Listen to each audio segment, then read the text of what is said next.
Abraham Lincoln warned that the philosophy of the schoolroom in one generation will be the philosophy of government in the next. Would you like to know what's being taught in today's classrooms? Welcome to Say What? With attorney Mark Schneider and Pastor George Rosca Jr. They'll explore the issues facing children, parents, and society as a result of the public schools and the forces behind them. Say What is the radio program of Protect Our Kids, which seeks to inform and equip concerned citizens about the looming crisis in American education. So listen in as your hosts, Mark Schneider and George Rosca Jr., unpack the issues and organizations affecting our children.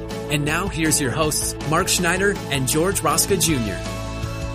Hello everyone, I'm George Rosca. And I'm Mark Schneider. And we want to welcome you to today's episode 169 of Say What, where we talk about the threats to our children in the public school system, including otherwise well-meaning parents who don't want to believe that what POK calls the triple threat is actually happening in their school. That's right, George. Unfortunately, this is a common refrain that we hear from parents all the time when they show up at our conferences, at our speaking engagements, one-on-one conversations where we're warning parents about what's happening, the corruption calendar, the indoctrination into these three harms to their kids, whether it's sex and gender theory, critical race theory, social emotional learning, which are all a part of a deeper milieu of corruption that the public schools are now deeply engaged in. But we so often hear from parents, well, I just don't see any evidence that this kind of thing is happening at my school. And so what we thought we would do during this episode is provide some evidence that hopefully are going to disabuse parents of that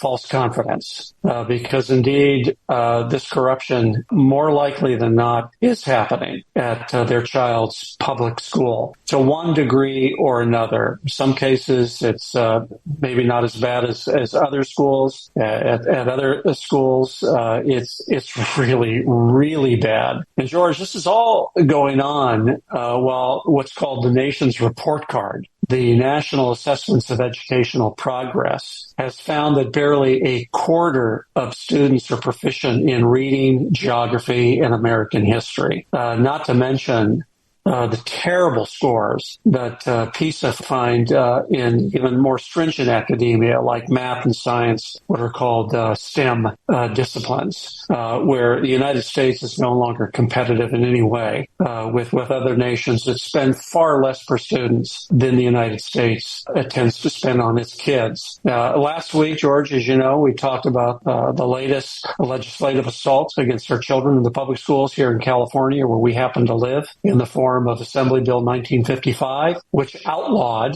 what are known as parental notification policies, which before this law was passed, told school officials that if a child is identifying with a non-biological sex on school and they're using preferred pronouns, the parents ought to know about that. Well, that's no longer allowed in California. And as things happen, it's probably not going to be allowed in other states as well if this trend continues along. And George, you weren't around for this. I think you were off traveling, but we recently interviewed Erica Stanzi from one of our partner organizations, Parents Defending Education, where she specifically gave evidence from a very large database that they are collecting of incidents that parents themselves are reporting about the harms that are happening in the triple threat to their kids in the public schools. And they've amassed well over 10,000 different instances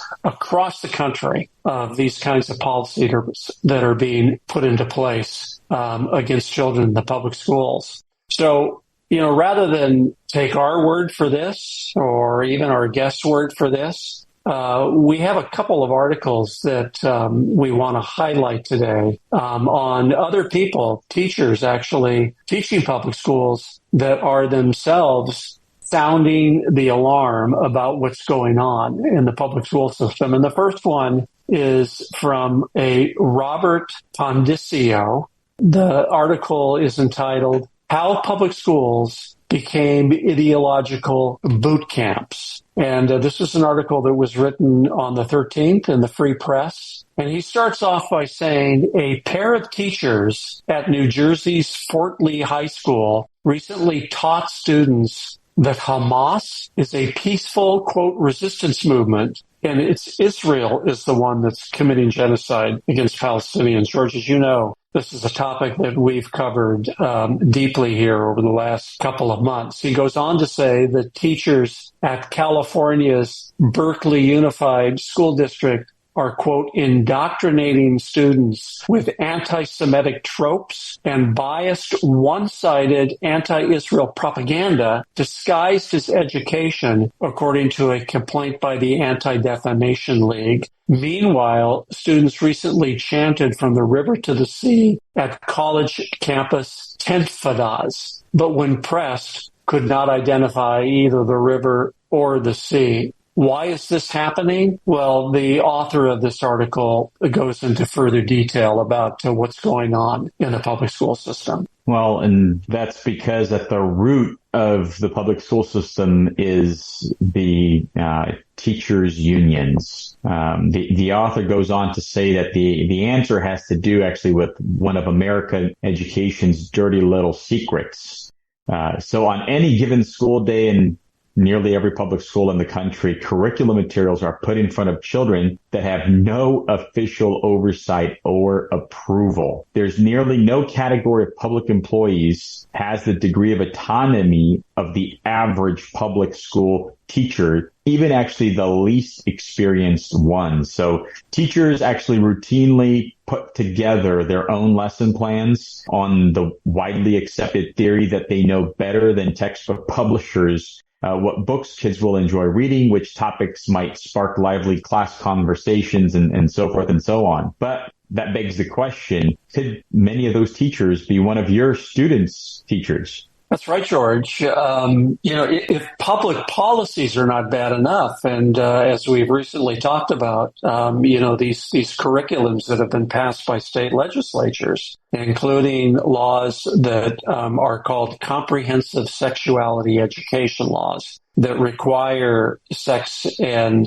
gender theory to be taught in the public school system, as well as critical race theory, often in the form of what state legislators call ethnic studies. Social emotional learning is part of the law in many states. These are group psychology sessions to embed the triple threat in the public schools.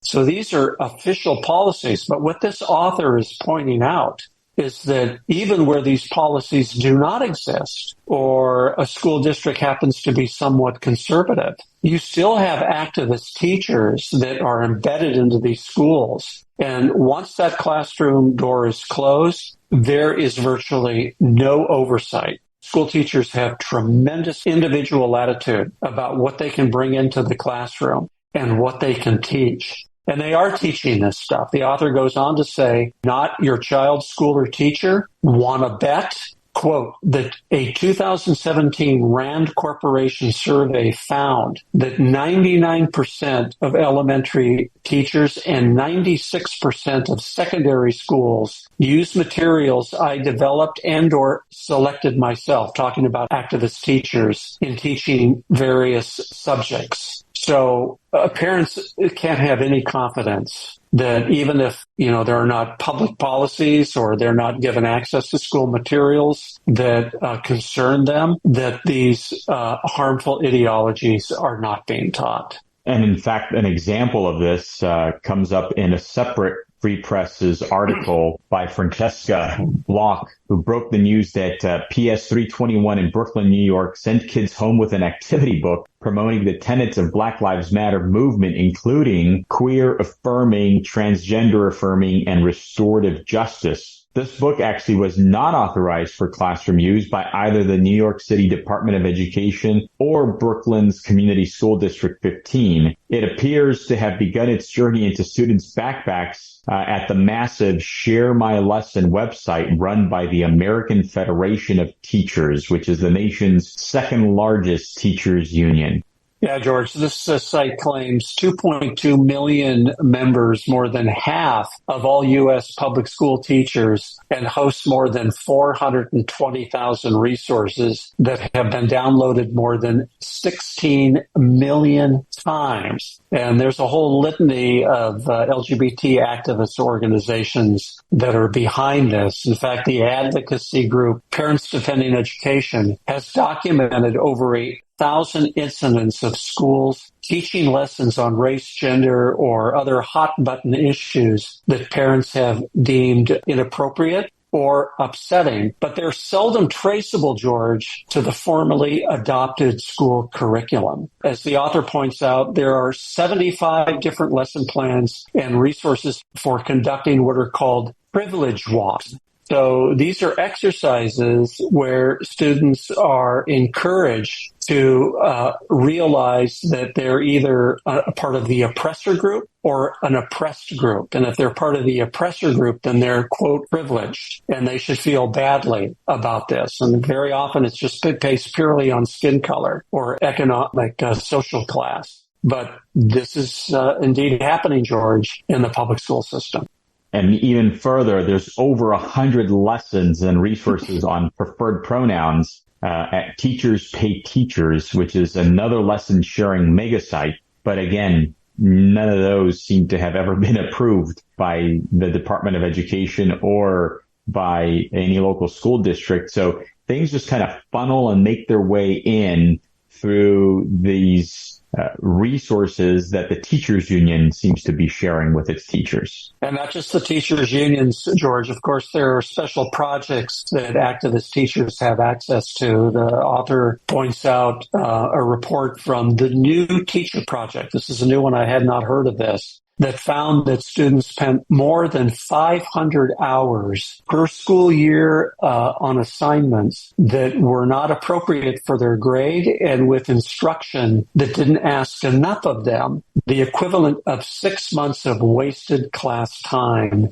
in a core subject. The author says all of this should be very sobering to parents and policies who think curriculum transparency is the solution to classroom controversies. Knowing the curriculum or programs a school district has adopted is a cracked lens. And George, so this is one opinion by one school teacher who is sort of shining a light on what's going on in the school system. So this is one view that this is wrong, that school teachers should not have this kind of discretionary autonomy to bring into the closed-door classroom whatever they want to further promote these activist agendas. But we have another article that is a reaction to the article that Robert Pondicio wrote. And this one is written by a teacher. His name is Glenn Sachs, who teaches high school and social studies at James Monroe High School in the LA Unified School District. And he wrote an article for Real Clear Education entitled, Yes, Teachers Have Extraordinary Autonomy, and that's a good thing. So this is taking the other's opinion that, well, first of all, George, he's admitting that, yeah, we do have a lot of autonomy, but we should have this autonomy. Well, demographer and author Joel Kotkin says that teachers' unions are turning schools into indoctrination camps with the kind of education perfected in Stalin's Russia. In fact, this was even further adhered by Betsy McCaughey, who is a former lieutenant governor of New York, where she likens public schools to North Korea's re-education camps. And conservative writer Carol Markowitz says that leftist indoctrination is warping kids' development. And in fact, central to the problem, we're told, is teachers' autonomy. And so this author goes on to say that as much as I disagree with the current conservative assault on classroom teacher autonomy, it does revolve around something I've long thought odd about our education system. As long as you can keep your class under control, the deans aren't being called and parents aren't calling the school and you're not failing too many kids, what you're actually teaching doesn't get much attention. And I mean, this is crazy, preposterous. Administrators have neither the time nor often the expertise to do so. And yet this is where most kids in America go to get their education. Yeah, so this author, teacher Glenn Sachs, is celebrating the fact that teachers have this kind of autonomy. He fully owns up to it. There's really no dispute here, George, which is indeed they do bring in these materials into the classroom, and they want to be able to identify with the culturally aware student in the classroom. So if they have a classroom that's with students already predisposed to identify with the new wokeism and gender identity, well, that teacher wants to be able to identify with those students. So they will sort of double down on these agendas and bring in whatever materials that they can to get their students' attention and curry favor with them so that they can advance their education as they see fit. He quotes, the lesson they've given you or recommended, meaning official school curriculums, may be an excellent lesson, but for it to work, you need to make it your own first. And if you can't make the lesson they've given you your own, then make up your own. Which again, George, this is a teacher owning up to the incredible freedom that they have to basically teach parents, your kids, whatever they want to. In fact, he concludes his article by saying, critics are correct about the unusual amount that teachers have, but they fail to make the crucial connection between our autonomy and the demands of our profession. Teachers are required to have 30 or 40 young people who do not want to be controlled under our control or on task all day, every day. It isn't easy. And if we don't get it right, there are few professions where one pays the cost of failure so quickly. Well, George, I would take issue with that assessment. I don't think teachers do have a more difficult job than other professionals in the industry. Everybody is required to fulfill their obligation as a professional, including teachers in the school system, including laws that require them to teach certain curriculums. So, parents, this is just one more indicia to be on the alert that you cannot have the confidence that this kind of corruption and what we at POK calls the triple threat is not being taught in your child's school. I agree, Mark. And, just as the woke activist teachers are using their autonomy for evil, well, Christian teachers can use their autonomy for good.